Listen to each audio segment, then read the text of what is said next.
Hello there! Let us try to solve this given linear system. We have 8x plus 5y minus 3 equals 0 and 7x plus 3y plus 7 equals 0. Both of the equations are expressed in general forms. It's because you could see that the right hand side are both zeros. Now we are going to move from this process into a standard form, and we're going to use the process of elimination in solving for the solution of this given linear system. The solution is the intersection of the graphs of these two linear equations. These are called linear equations into two variables because we have x and y variables with exponent of 1, and then again their graphs are in linear or aligned. Okay, the intersection is a point, so we will be solving x and y in this manner.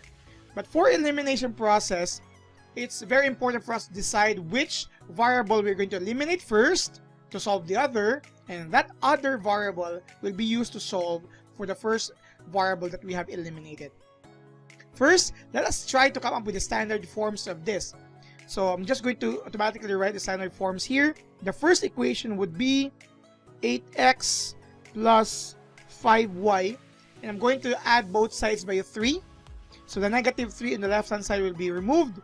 On the other side, 0 plus 3, 3. For the second equation, I have 7x here plus 3y, and I will subtract both sides by 7. So I have here negative 7. These are now the standard forms of the two given equations. Now, in the process of elimination, it's very important to check whether the coefficients of the same variable, let's say x and y, are of multiples of the other. But you could see here the x, we have 8, 7, none of them multiple of the other, as well as for y, 5 and 3. This is a hint already that we are going to multiply both equations by a certain constant, so that in one way or another, when we add the resulting equations, we could be eliminating the one variable and solving for the other. Now, you could decide on eliminating y or eliminating x. I will decide to eliminate y because for y coefficients we have 5 and 3. It's I need just a constant of 3 for our first equation and 5 on the second, instead of just using 8 and 7 for our x. It will be very large. Okay, so again, I'll be multiplying the first equation by 3, and meaning multiplying the entire coefficients. This will give us another version of the formula, or I mean the equation, 24x, okay, that's 24x plus 15y, and then you have here is equal to 9. So I multiplied not just 8, not just 5, not just 3, but the entire. For our second equation, I could multiply this by 5.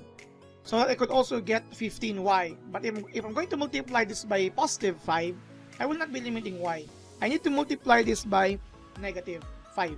So that our first equation, the second equation, the first coefficient, for the coefficient of x, I have negative 35x. I have minus 15y, and I have here positive 35. Okay? With this would be eliminated in the process of addition. So I'm going to add now the coefficients of x, 24x minus 35x, that's negative 11x. And on the other side, you have 9 plus 35, that's 44. Dividing both sides by negative 11, x should be negative 4. This is not the value of x from this first step. We will be using this to solve for the value of y. Okay?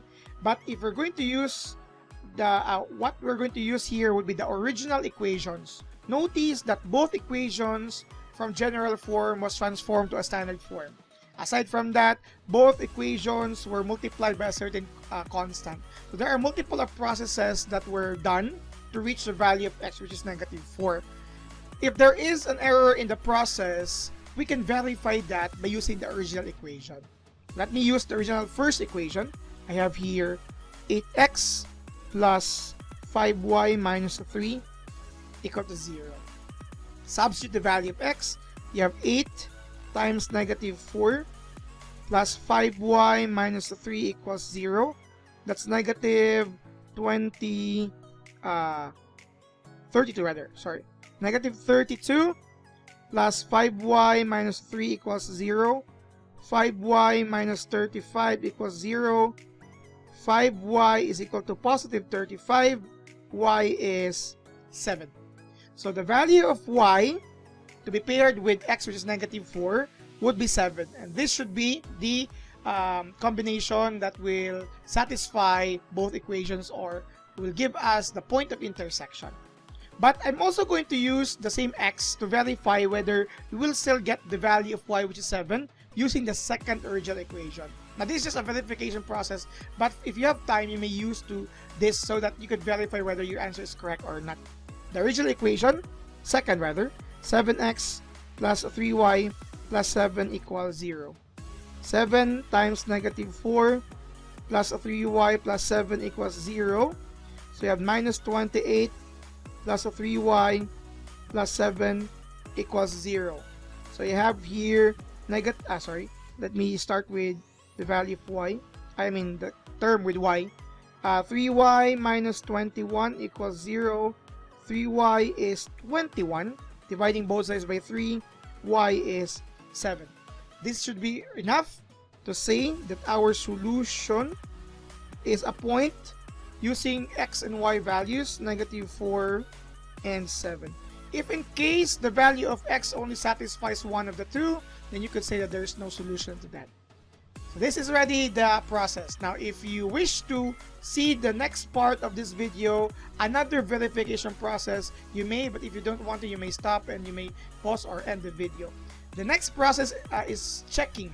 Okay, even if I'm already sure that x is negative 4 and y is 7, I need to make sure that this point satisfies both original equations. So I'm going to substitute both of them in each of the equations. The first original equation is 8x plus 5y minus 3 equals 0. When I'm going to use the value of x being negative 4 and y is 7, it should look like this. 8 times negative 4 plus 5 times 7 minus 3 must be equal to 0. Notice I use question mark on the equality because this is checking. I need to make sure that both sides of the equation would return the same value. In this case, since the right hand side is already 0, the left hand side should also return to 0. You have here negative 32 plus 35 minus 3 question mark 0. Now even if it's too obvious, you simply continue and you will reach the end part 0, 0. This already a proof that solution is really a solution. You could even check the second that using the second equation. You will have 7x plus 3y plus 7 must be 0. Using the same values, 7 times negative 4 plus 3 times 7 plus 7 question mark 0. Negative 28, 21, 7 question mark 0, and of course 0 is 0. This is now a further proof that your solution, negative 4 and 7, is a solution for this given linear system. Thank you very much for watching.